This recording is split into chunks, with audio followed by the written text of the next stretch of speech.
Well, good afternoon. I'm Ken Randall, Dean of the Antonin Scalia Law School, and it is my great honor to kick off the official launch of the National Security Institute's Cyber and Tech Center. Today's event is an exciting occasion for the National Security Institute, the Scalia Law School, the greater university community, and for the Commonwealth's innovation ecosystem.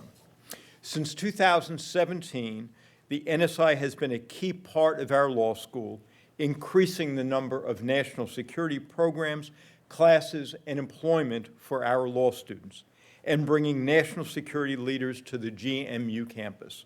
We value the great and energetic leadership of Professor Jamil Jaffer. That was a good opening. Just like that, just popped out. Perfect. I had one guess to that. That was really good. The NSI has made great strides impacting the policy world and speaking out for U.S. national security and the economic interests both here in the DMV and across the country. And now, today, the NSI is further expanding its policy footprint by launching the NSI Cyber and Tech Center.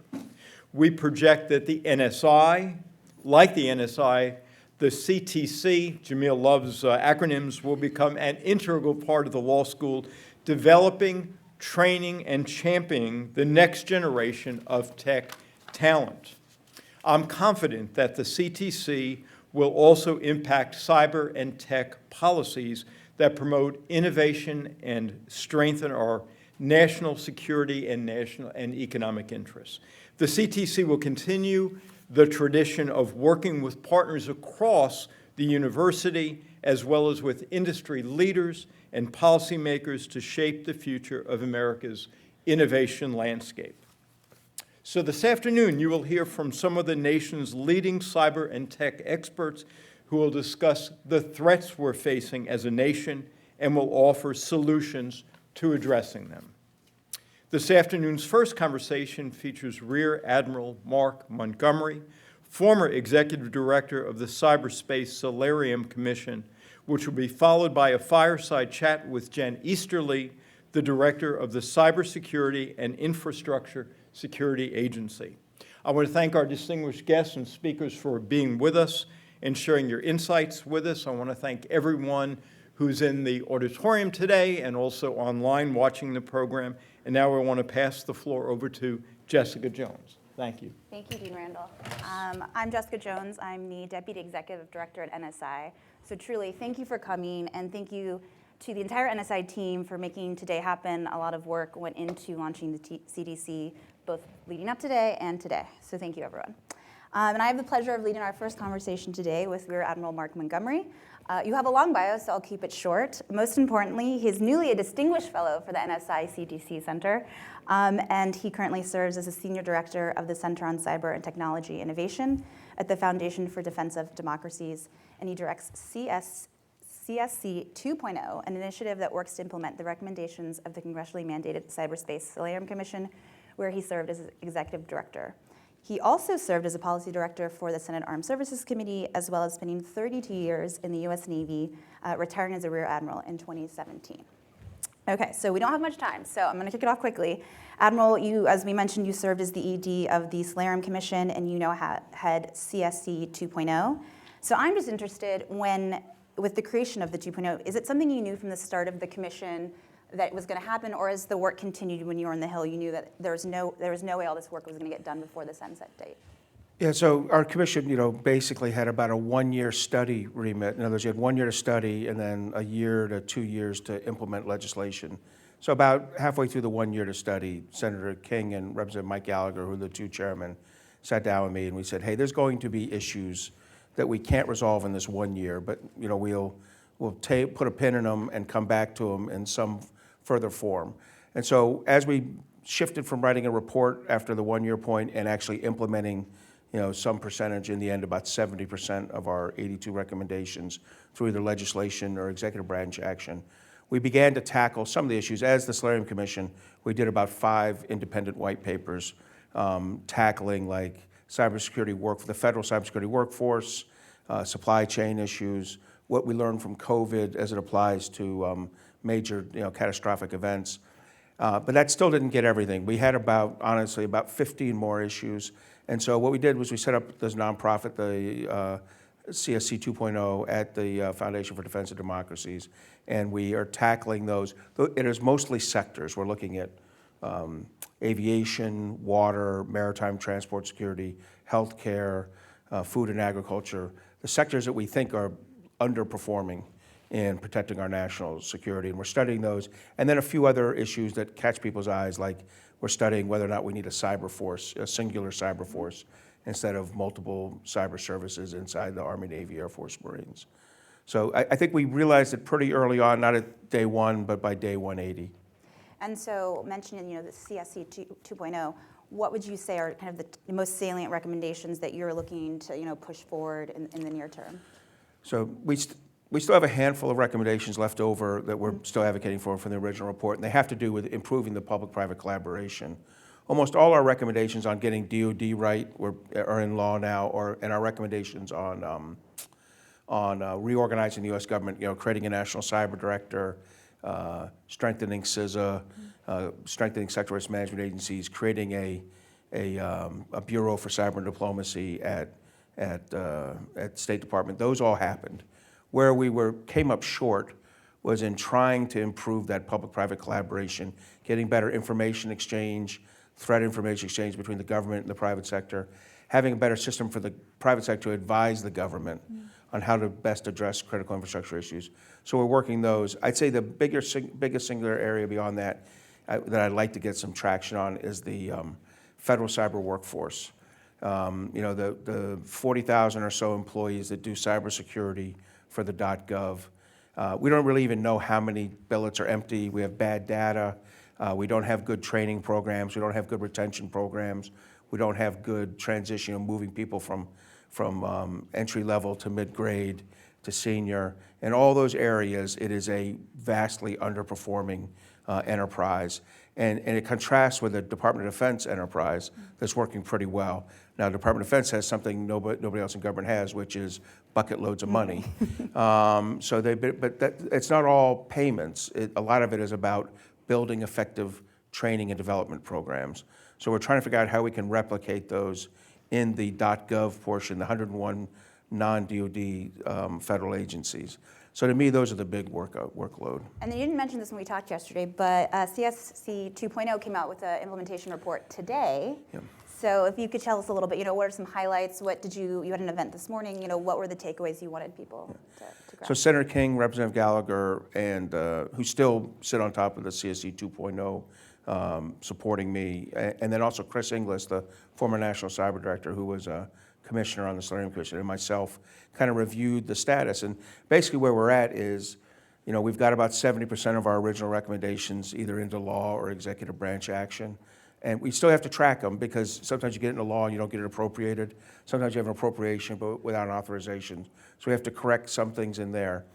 And then we're working those, and we basically listed the prioritization, which I did already. The one thing I would emphasize is, the focus, especially with Representative Gallagher taking over the House Select Committee on the Chinese Communist Party as chairman, we have put a lot of energy into the cyber elements of Taiwan planning. With my background at PACOM as the J3, I have a reasonable ability to prioritize this. And so we've got some recommendations that are in the current NDAA about improving Taiwan cybersecurity, the relationship with that, but also about improving the critical infrastructure of our military mobility. The air, rail, and port systems that support our forces moving forward are vastly underprotected. They're owned by the private sector, and they're operated by the private sector, and their security in them reflects that. We really have to get that improved, or the Chinese will be able to impose their, some malicious cyber activity on our ability to conduct military mobility. Speaking of, defense, the commission sunset at the end of 2021. Russia invaded Ukraine in 2022, and then the National Cybersecurity Strategy came out early this year. And between all of these events, of course, cyber attacks continued to happen. Sitting from when the commission sunset, how do you see U.S. cyber deterrence policy changing? How have you seen it evolving and informed by these different milestones? So I think the Russian invasion of Ukraine from a purely, obviously, I'll just take a look at it from a cyber point of view. You know, Ukraine did a lot better than people expected in its cyber resilience. And I think that's a reflection of, first and foremost, their own efforts after the 2014 and 2015, or excuse me, 2015 and 2016 winter attacks on their electrical power grid. So first is their effort. Second was we poured about $50 million worth of assistance into that. So when I was working for Senator McCain, it became a big priority issue for him. We got about $50 million of money that was specifically basically paying U.S. companies to go over there and do cyber resilience training and improvements. And then third, the European Union helped as well. You know, as typical, a slightly smaller package than ours, they went in and helped as well. So I think those things all came together. And the beauty is those same companies turned around almost immediately after the invasion and began a very aggressive private sector-led support effort that allowed them to overcome the attacks on their electrical power grid, move a lot of their information to an out-of-the-country cloud, and then probably most famously in the case of Starlink and Elon Musk to replace the the destroyed kind of Viasat telecommunications network they were using with Starlink. So you might have answered it, so you can't repeat any of the things that you just said, but the CTC's launched a series of events which we've been holding over the year, really focused on cybersecurity lessons learned from the Russian invasion of Ukraine. In particular, also focusing on the private sector's role and their support of Ukraine. So in addition to what you just said, are there any other lessons learned that you would like to point out? Well, first, I think it's clear that the private sector, particularly in software and in cybersecurity support, is agile enough to compete with an adversary. You sometimes worry, are you able to match with a well-equipped cyber operating force on the other side? And the answer is yes. The private sector was as dynamic, as agile as the adversary, and in some cases more so. So I think that's an important thing for us to remind ourselves when we're working with our own private sector. Sometimes they have the right answer. Sometimes they're going to be the right person to be making decisions. And one of the things our government is not good at is listening to anyone else when we're in a crisis, right? We're very good. And in fact, the White House just sent us something called a Continuity of the Economy report.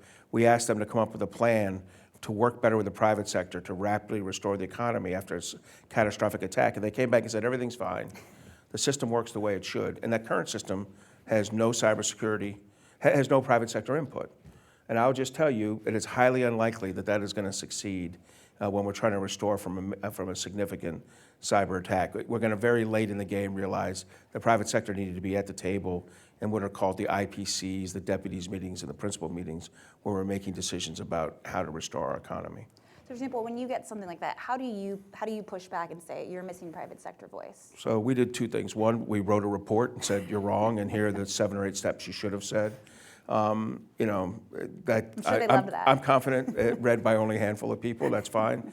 But second, we then had an event with the chairman of the subcommittee that oversights this leader effort. And he then said, hey, you're wrong, read this report, there's 7 or 10 things are right. And we brought in the senior private sector advisor to CISA, who said, hey, they're wrong, read this report, you need to involve the private sector more. I mean, I think that's the limit of what you can do is explain why you think they're wrong and then bring in the real subject matter experts in the oversight to tell them that. The problem in this, though, isn't CISA.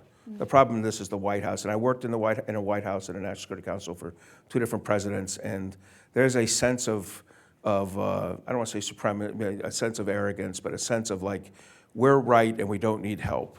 And unfortunately, that on a bipartisan basis, that's never true.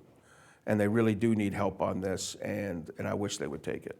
Well, speaking of something the administration has done, part of the commission's work focused on building cyber capacity with our partners and allies and our friends across the world, and the concept of digital diplomacy. Obviously, the State Department now has its first ambassador for the Bureau for Cyberspace and Digital Policy. What do you make of the State Department's efforts so far? Are there enough conversations with folks abroad? Are we talking enough about digital infrastructure, international standards and norms?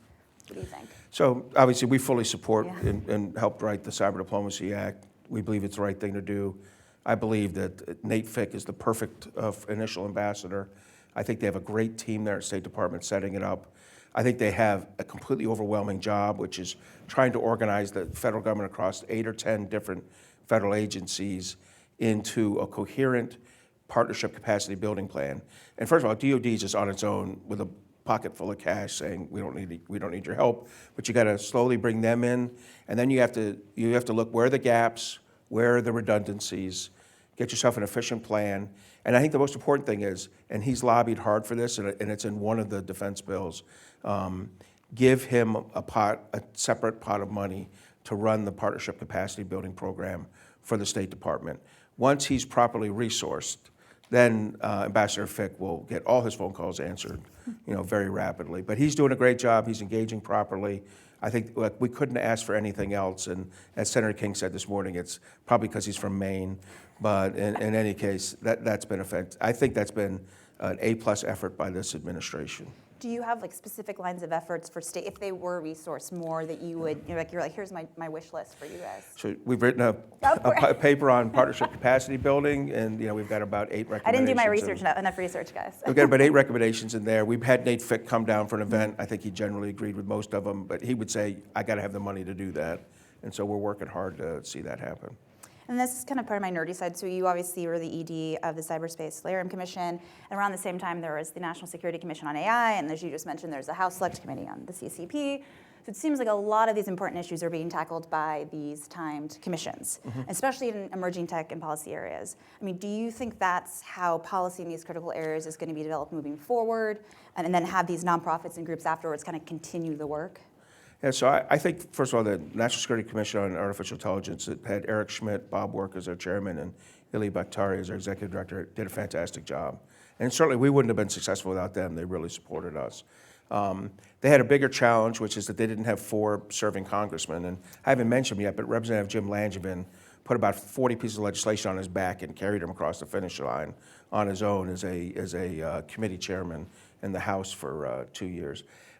Having that allowed us to get a lot done. There are commissions out there. The best commission ever written, every report I ever read was by Simpson Bowles, and it explained with total certainty why having a $6 trillion budget was a totally crazy bad idea, and that we needed to stop this, and gave us 19 recommendations, of which 0 have been executed, and as a result, we have a $33 trillion budget, and everything they said was 100% true and accurate. The president, President Obama, the leaders of the Senate and House said, this is a brilliant report, we're going to do all of it. We did none of it because it was politically hard. So commissions sometimes work, sometimes don't work. Our commission worked because we had 4 commissioners who were representatives or senators who grabbed each idea, strapped it to their staff's back, and pushed it through. We also had the advantage of cybersecurity being a completely nonpartisan issue. It really is. I mean, I've come across partisanship probably once in 120 bills I've written. Every other time you get 2 Republicans, 2 Democrats from each chamber, no problem, signing off on bills. When you have a nonpartisan issue and people want to tackle it, you're going to be successful. Do you see that? So there's obviously AI. Do you see that also as a nonpartisan? I talked to Ili for our summer podcast. If you haven't checked it out, do it. Fault Lines, about the commission as well as about their special competitive studies project. Do you see these emerging tech areas? So putting the tech industry aside, but these areas that are kind of hard to grasp as an area for bipartisanship.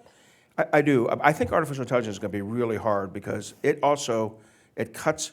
Like right now, there are 65 committees that think they're responsible for cybersecurity, and they're a complete pain in the butt to each other and to us. But you eventually can work your way. There's a rule set to work your way through 65. Senator King mentioned today that on one provision, we actually needed 184 chairman and ranking member sign-offs over like a 5-day period. That's just ludicrous. But at least it's a manageable, measurable, there's a spaghetti chart for it. AI has no spaghetti chart. And the problem is and you saw it with Senator Schumer running an event where basically we won't have a hearing here. We'll just have like a sit down around some chairs, and have really smart people come in the room and talk to us. So I think it's going to be hard. It's going to be very hard for us if we decide that some kind of regulation we need in AI. God save us, because I don't think we'll be able to get that done. As the last question, as a big picture, as you work forward on your, on your recommendations, as you take in these emerging technologies, where do you see cyber defense efforts moving forward? So first, I absolutely believe what Chris Inglis says, which is that 23-year commitment to a voluntary partnership between the public and private sector isn't working. I worked at the NSC in 1998. We wrote PDD 63 and the National Infrastructure Assurance Plan. We put everything in terms of a partnership, and it was voluntary. And I think after 23 years of doing something one way and it not functioning, to then determine you're going to do it for the 24th year would be clinical insanity. So, from my point of view, we absolutely have to get a better balance between incentivization, collaboration, and regulation. And it's going to take all three of them. There are areas, like I would never say regulate in water, because the problem is they're all broke. So if you regulate them, they're just not, you'll find people who don't have money. You need to incentivize them, provide financing. There's other places where you probably need to regulate. I think the other big issue is tackling where the cloud computing industry sit in this. It and the space support infrastructure need to be added as critical infrastructures.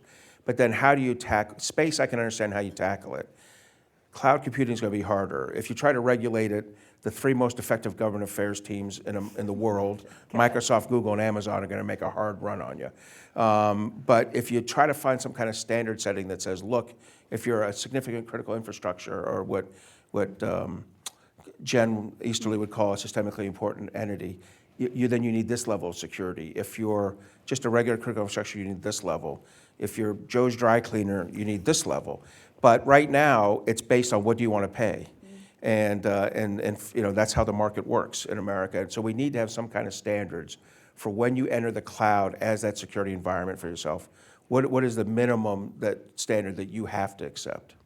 Great. I think that's all the time we have now. So thank you, Admiral, so much for joining us.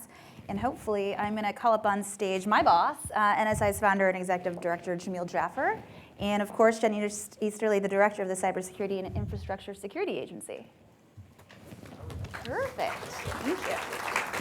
Well, I open this one and I'll too much stuff. Hi. Hey, how are you? Great to see you too.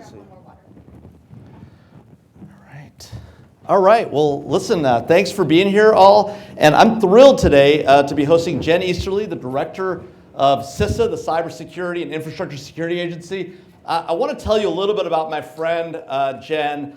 She's got a long, distinguished career in national security, 2 decades in uniform, 2-time recipient of the Bronze Star, responsible for setting up the Army's first cyber battalion, instrumental in the creation of U.S. Cyber Command, but then went on to run the Counterterrorism Center at NSA, where we first got to know each other, served as an executive assistant to Condi Rice, served in the Obama administration as special assistant to the president and senior director for CT.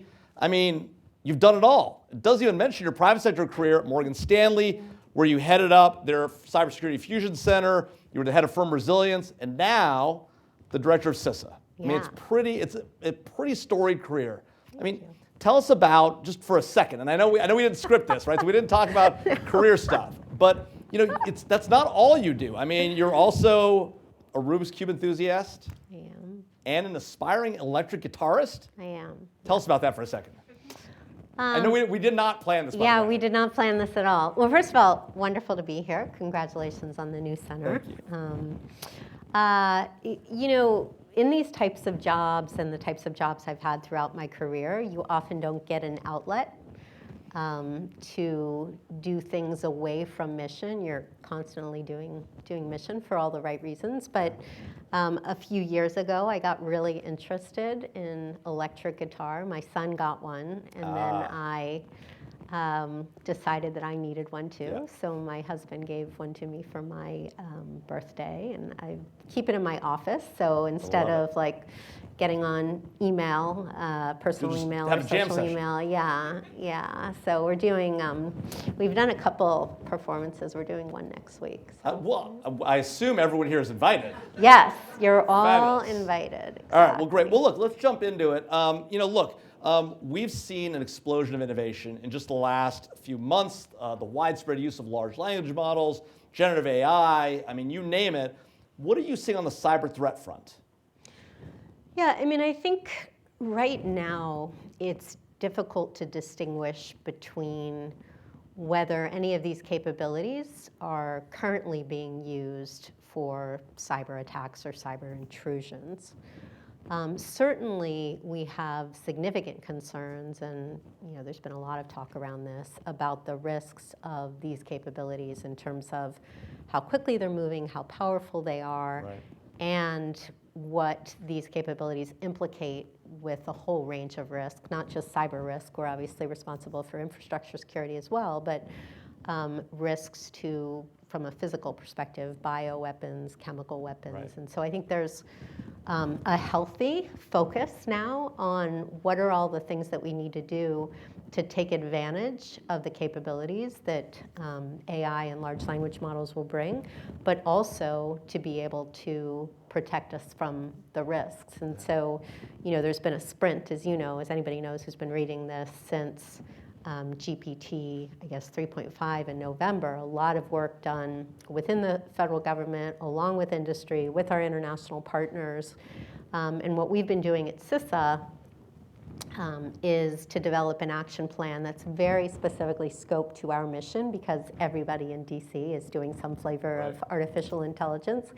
And we wanted to make sure that what we were doing was just very relevant to cyber defense, threats to critical infrastructure, and then assuring AI systems, particularly those that are within the supply chain of critical infrastructure. So we've put together a plan that we've already gotten a head start on, and there's going to be an AI EO, executive order, coming out, I think sometime in the next couple months, and some of this is we're trying to position us to get ahead of the things that we're going to be asked to do. So, a lot of people have talked about the threats, the challenges in the AI domain, including the threats it might pose in the cyber and infrastructure domain. There are advantages here as well, right? These capabilities, we've already seen a variety of companies put out things like the Copilot and the like that can help cyber defenders. Talk to us about how the team at CISA is thinking about generative AI and these capabilities as a defense capability and not just as a threat. Yeah, certainly a whole line of effort is how we're using these capabilities for cyber defense, which really just advances some of the work that we've already been doing based on machine learning. So, there is definitely some upside. Right. We're an agency that was built to reduce risk to the cyber and physical infrastructure that Americans rely on every day. And so what I want to make sure that even as we take advantage to some of these capabilities, we are being very, very mindful of the downside risks. So sure, there are great things that these capabilities will do, but they'll also do them for the adversaries that we deal with on a regular basis. I think I'm probably a little more skeptical than others you may have talked to about the value of these tools for cyber defense. And that's really because the head goalie on Team Cyber, it's tough to be a defender at the end of the day. I mean, we need to, in many cases, be able to defend the full enterprise of the infrastructure. Constantly. Not necessarily everything, but we have to be able to identify the most critical points and then be able to defend them in depth. And attackers really, need to find the one weak point to be able to get in. And so I think there's already an overmatch where the benefit goes to the attacker. And I think we need to assume that, because as we are looking to mitigate the risks, we need to assume that these weapons will be used in really powerful ways by our adversaries. And I often talk about, I see these bringing incredible capabilities. I think it would be crazy to deny that they won't do incredible things, but they'll also be incredibly powerful from a weapon perspective. And when you think about the most powerful weapons of the last century, they were built and safeguarded by governments who were disincentivized to use them. These tools are largely being built by the private sector who are doing it from a profit shareholder value perspective. And so it's a very different type of problem set. And it's why the administration has been working to really get ahead of how do you manage these types of risks. And it's really hard. I mean, I had a meeting earlier this week with the CEO of Scale AI. Had a great discussion with Mustafa Suleiman, who was the co-founder of DeepMind, and just finished his book, actually, The Coming Wave, which talks about what are the the 10 sort of important things that you need to be doing from a containment perspective. And he certainly recognizes, somebody who's been deeply embedded in this from a technical perspective, he recognizes the upside, but I think, in particular, he also sees the very, very significant downside. And so it's really, we need to all work together to minimize that. And Mustafa and Ian Bremmer recently wrote an article in Foreign Affairs arguing for governments to get much more active in this domain. Obviously we've seen the White House pull together a group of companies and get some voluntary commitments.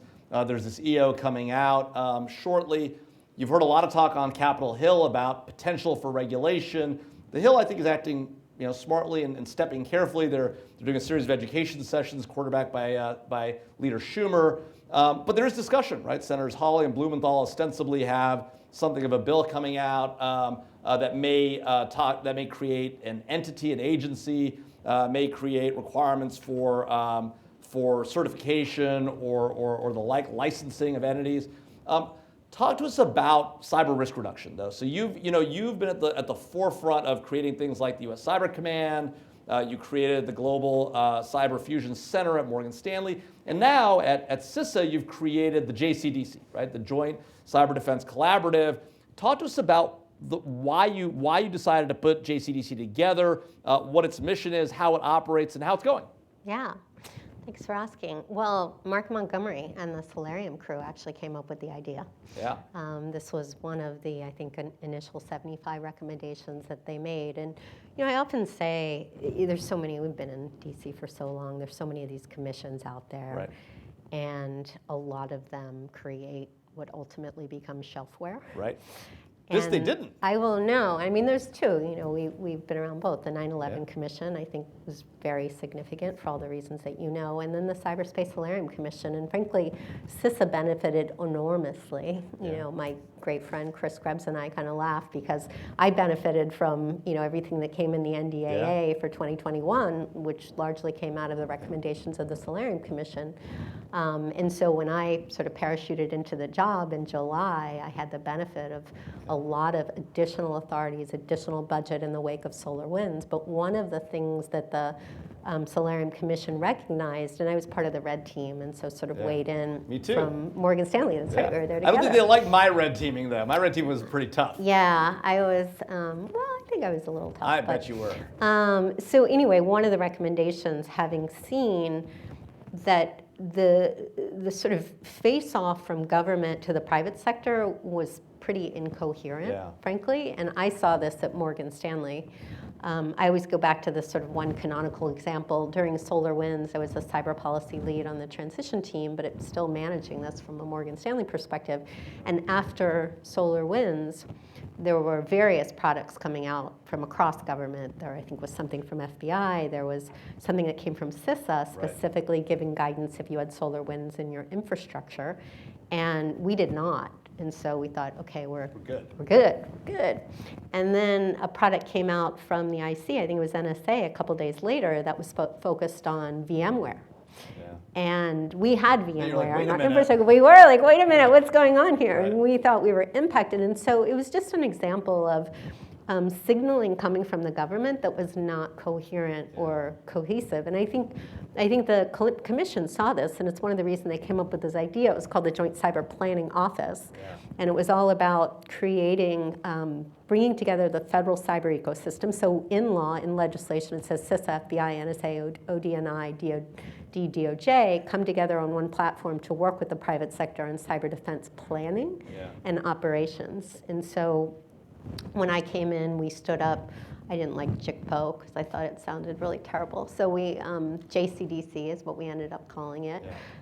My joke is I tried to call it the Advanced Cyber Defense Collaborative, but they wouldn't let me. That's actually a true story.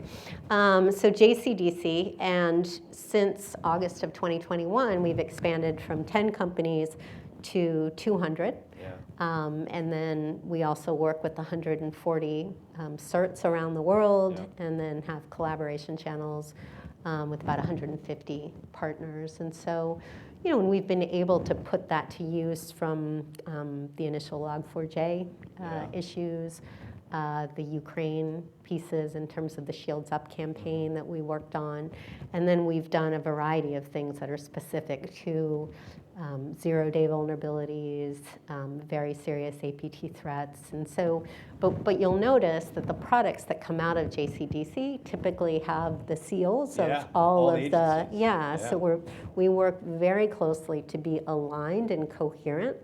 And more, we've sealed with our international partners, because cyber defense is cyber defense. There's, basically the ways that we are trying to reduce risk to digital infrastructure don't change. I was meeting this morning with my counterpart from Norway. And so much of what we do is very extensible into international infrastructure. And so it only makes sense for us to be aligned as much as we possibly can. Well, look, I mean, obviously, if you'd gotten a call to ACDC, that would have been amazing. That would have been amazing, I know. But so let me ask about a point that you made. You noted that JCDC played a key role in the Shields Up effort, the defense of Ukraine, both abroad and helping our partners abroad get ready for what we expected would be an onslaught of Russian activity, but also the defense at home and protecting our infrastructure against what we believe would be a significant series of events against our own infrastructure. Talk to us a little bit about, we were now a year and 9 months into this campaign by the Russians, the illegal invasion of Ukraine. The US government has increasingly gotten more and more involved and more aggressive in our support of the Ukrainians. We're now on the verge of F-16s being in the fight. You know how important that will be, having served on the ground. Talk to us about the defense that we and efforts we made before this all began, right? Yeah. The Shields Up campaign at home, the effort to prepare our allies and our partners abroad. How did that work? What was CISA's role in that effort? And looking back now on a year and 8-9 months in, how do you think it went? Yeah. So just to step back, I mean, I think folks know, but it's probably worth mentioning, newest agency in the federal government specifically stood up in 2018 by the Trump administration to be America's civilian cyber defense agency. Yeah. And so the mission really is all about protecting the digital and the physical infrastructure, the critical infrastructure here in the US. And so we have a lot of partners to include. We've been working with the Ukrainians for about 8 to 10 years, but we're really focused on the home defense. Now, put it in context of 2021, which started the year with SolarWinds, right? SVR intrusions into critical infrastructure, into government agencies, Colonial Pipeline, ransomware, likely state-sponsored, state-supported. And of course, knowing what Russia had been doing for years and years, particularly within Ukraine from a cyber attack perspective, we were very, very concerned about attacks here in the homeland, particularly in response to support for Ukraine, retaliation on US critical infrastructure. And so probably late in the year, late fall, ODNI, the NIM, came to me and said, we want to talk to you about these threats. The National Intelligence Manager. Yes, and he was Chris Porter at the time, came in and sort of said, former NSI fellow. Oh, there you go, it was great. So we sat down and kind of laid out what was happening, and we said, well, we need to get ahead of this in terms of being able to brief the private sector so we can prepare. And one of the great things during the, about the, not about the invasion, but one of the great things that the US did, specifically the intelligence community, was really focus on leaning forward and declassifying as much information as possible. So we were briefing every sector at many levels of classification, but in some cases we were able to brief at the unclassified level, which is good for sort of state and local, because they don't have a lot of clearances. And so, from almost the end of the year up until the invasion in February, we had been briefing all of the sectors. We started our Shields Up campaign, which is about making sure that all of the sectors understood the threat, but also could take urgent steps to put mitigations in place to raise their cybersecurity baseline. And the feedback we got from that was pretty extraordinary. The CISOs who said, typically we don't get all the resources we need. It was pretty great that they were able to do a lot of things in a short period of time based on just a coherent approach to understanding what the threat was. And we also got to the board members so that they were aware as well, because of course they were fiduciarily responsible if there were threats that we're not prepared for. And so, we did a lot on the critical infrastructure side, but working obviously with the whole government on this. And I think it positioned us in a pretty good place. We always get the question of why didn't we see more here? I think the answer is major miscalculation on the part of the Russians. Thought it was going to be a cakewalk into Kiev. Didn't think the U.S. and the international community would be as unified as they have been. And so Putin, I think, correctly calculated, having been warned by the president after Colonial Pipeline that attacks against our critical infrastructure would be highly escalatory. And they've also been fully engaged in Ukraine. And we shouldn't fool ourselves that there hasn't been an enormous amount of activity.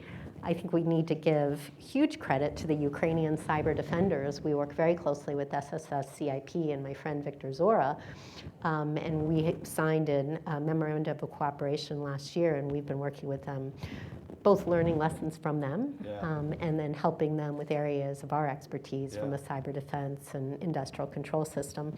I think one of the key lessons that we're learning really is about the importance of resilience, not just cyber resilience, but operational resilience, and then, frankly, societal resilience, particularly when you think about the threats from China. Yeah.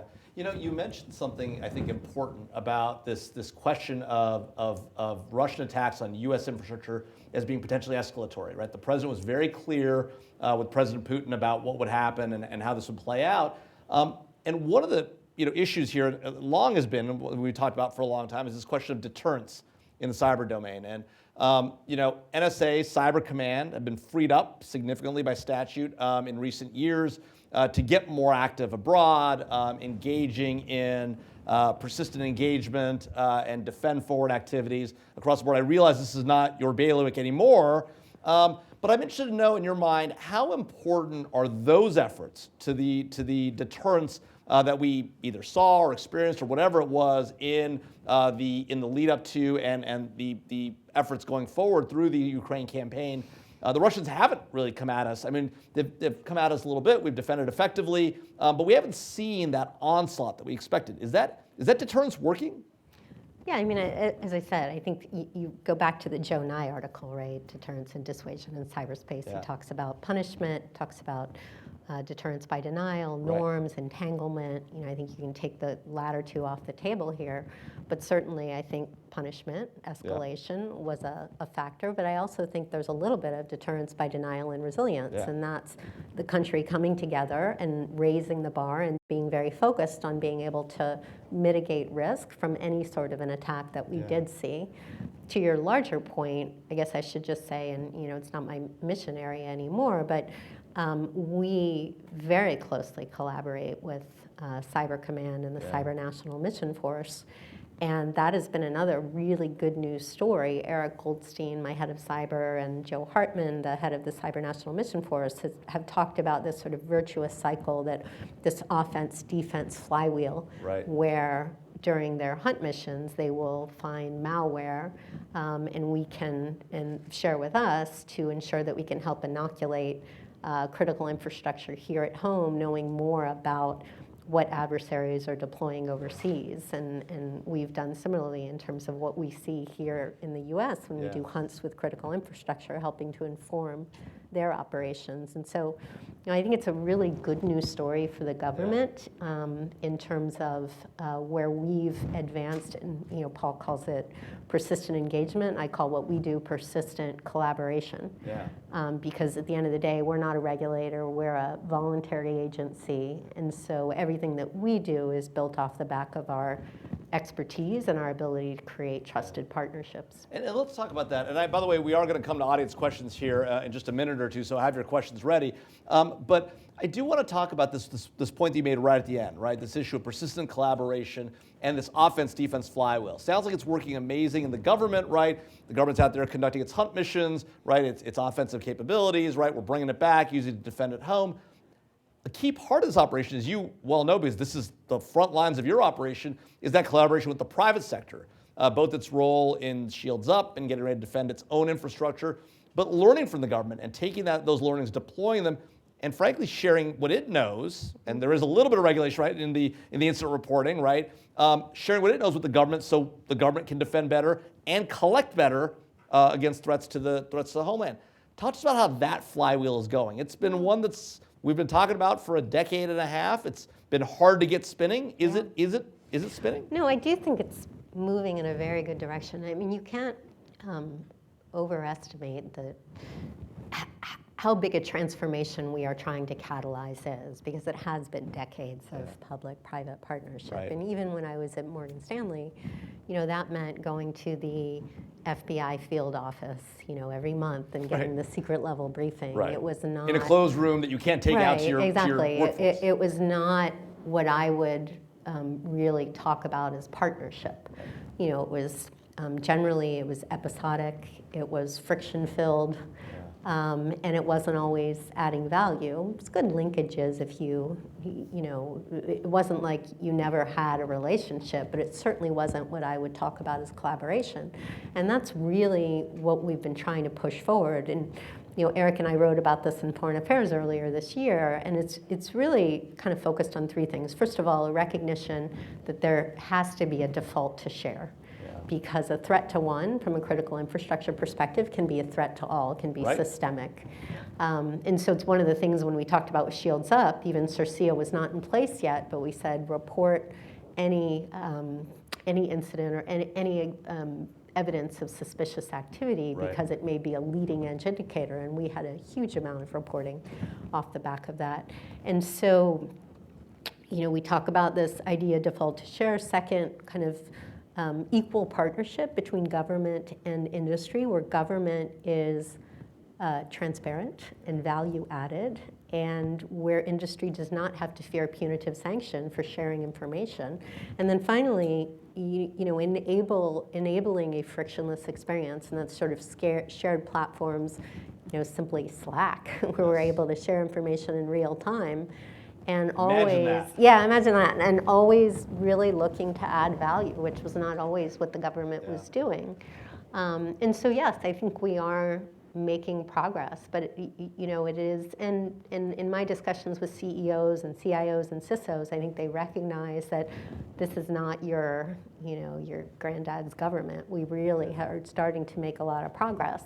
But at the end of the day, it takes really hard work. It takes humility and transparency and assuming noble intent, and just really kind of being willing to, in some ways, take a chance on building a partnership. Yeah, love it. Well, let's take some questions from the audience. We got about 10 minutes left, so who's got a question? Yeah, down in the front. Hi, thank you for being here, Ms. Easterly. My name is Alicia Guidehouse. Thank you. I wanted to build on the conversation on public-private partnership. I do think that is so critical to being successful in this mission. I'm curious, do you have a sector and agency where you see successful partnership that we could model ourselves after? Yeah, successful agency, you mean? Agency industry partnership. Agency partner, there are federal agencies perhaps, or other sectors.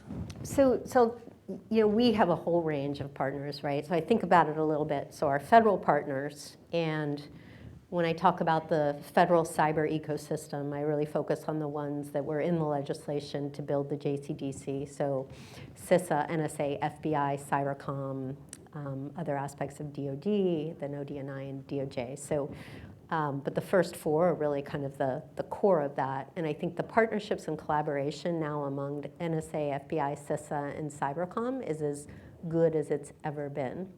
Now, the sort of next level is all of what's called the sector risk management agencies. So we work with Treasury, which is the sector risk management agency for finance, energy, TSA for pipelines, and we sit at kind of the center of that in our role to be the national coordinator for critical infrastructure resilience and security. And that's really a recognition that you can't just say finance is squared away, because finance requires energy and telecommunications and water and all of that. So you have to manage and reduce the cross-sector risk. So we have been, over the past year or so, evolving the infrastructure, the scaffolding to really build that role effectively. Again, cross-sector risks. None of this really existed before we stood up CISA. So that's sort of within the federal government. And then from an industry perspective, we work with all 16 critical infrastructure sectors, but we work with them in a cross-sector way. So often our discussions are with various sectors in the room when we're talking about, one version of threat. The thing that we're most focused on now is on China. And I will just say from, the past 2+ years, I have had incredibly productive conversations with industry who recognizes that the government is really leaning forward and trying to provide more valuable information and trying to be more transparent about it. And so I've been really pleased to see the sort of tide turning on government and industry working together. And then, the state and local, so we work very closely with state and local as well. That's another flavor that is often the less resourced, and so it's a different type of partnership with them as opposed to what it might be with a Fortune 500 that has a lot of resources. And there we've really focused on ensuring that they are aware of all of our free resources, both physical and cyber assessments. And we have built over the past 2.5 years, a huge field force. So we have advisors out in the field who are sitting with state and locals, and also with some of what we call the target-rich resource-poor infrastructure, K-12 schools, rural hospitals, water facilities, local election offices. And so, and then even separate from that, we've got all kinds of work with academia and then work with nonprofit. One of the JCDC planning initiatives is focused on high-risk community protection, so vulnerable communities that may be subject to things like Pegasus or spyware, working with them to know if they go into places where they may suffer repression, how to protect themselves. And so it's like a whole flavor of different partnerships that we work on. I would say across the board, I think they're all moving in the right direction, but we have to approach all of them knowing that there's no mandate to collaborate with us. We're a voluntary partnership agency, and so we have to add value. And we have to approach everything making it as friction-free as possible to help work with the government. And it's a different. I've been in the U.S. Army, I've been in the White House in policy, I've been in the IC at NSA, but in the private sector, this is the most challenging because we are, a voluntary partnership agency. But hands down, it's the most fun ever, because it's all about, they say technology is easy, people are hard. It's all about figuring out how to, solve the people problems. Yeah, absolutely. Other questions? Yeah. Mark. Hi, I'm Mark Raimondi from the Silverado Policy Accelerator. Thank you for being here today, Jen, and both of you. So I have a question about election security, because I missed the Montgomery talk, so I don't know if this is already covered, but CISA has played a significant role in helping with the election security, and also one of the top issues was truth versus myth, or what have you. That's going to be probably a lot more fun now with deep fakes and AI generated. So number one, I'm asking if you think, if you're already looking at that and preparing, and number two, whether you think the Prigozhin's plane falling out of a window will have any impact on the IRA and the other things he ran that presumably have been shut down to some extent. Thanks for the question, Mark. Just to step back so everybody in this auditorium knows. So election infrastructure was declared critical infrastructure at the beginning of 2017. Which means it's in your job description. Well, it means, number one, it's critical infrastructure, and then we were chosen to be the sector risk management agency for election infrastructure. And so that's, and the federal government doesn't run elections, right? Our job is to work with state and local officials that run and administer elections and ensure that they have the resources, capabilities, information that they need to protect election infrastructure. And so it's interesting, Chris Krebs tells the story that when they first started working with state and local election officials, they wanted nothing to do with the federal government at all. I think they actually voted, the National Associations of Secretaries of State did a vote to basically put Ignore the federal government. yeah, to put an opinion in place that we don't want to Right. work with the federal government. And off the back of Chris's hard work and Matt Masterson, who was the senior election security lead, they were able to really build incredible partnerships with state and local election officials that I very happily inherited when I came in 2021. And they're good to this day. And frankly, most state and local election officials, they are not partisan, right? They are doing this because they believe in democracy. They're serving on the front lines of it. The threat has become more and more complex over the past 6 years. And more real. And more real. I mean, we were very concerned on cyber, and I think we've done an enormous amount to try and improve the cyber security of election infrastructure. I think we're actually in the best place that we've been on that. But physical threats, which when you think about that, the harassment, the potential attacks, I mean, it's pretty horrific. Insider threats, and then foreign influence and disinformation. So we are really leaning into our support. We're in particular focused on those local election offices because at this point in time, the state election offices are actually in pretty decent shape given the resources that have been put in place. There's almost all paper ballots. There's huge private sector support. We brought in the JCDC, and there's a lot of free resources that certain vendors have brought to the table. But we are now very focused on the local offices, right? There's 8,800, I think, and don't quote me on the number, it's over 8,000, but getting down to the towns and the municipalities and the counties, Yeah. right? Some of whom are, volunteer. Yeah. And so really trying to get down there, and I just asked my senior advisor, Kate Conley, who ran the Defending Digital Democracy at Belfer, to step in as our senior election security lead, and she's fantastic. So we are, and by the way, they, of course, the election officials are asking the same questions about AI capabilities and deepfakes, and we just did a product on deepfakes. But there will certainly be concerns that come out of the use of generative AI from a disinformation perspective that foreign adversaries, Prigozhin or no Prigozhin, will take advantage of. We've seen it with Russia, we've seen it with Iran, we've seen it with China. I think at the end of the day, though, why Americans should continue to have confidence in the integrity and the resilience of our elections is because of the incredibly hard work of state and local officials who for the past 6 years have been building capability and security measures in place to keep election infrastructure safe and secure.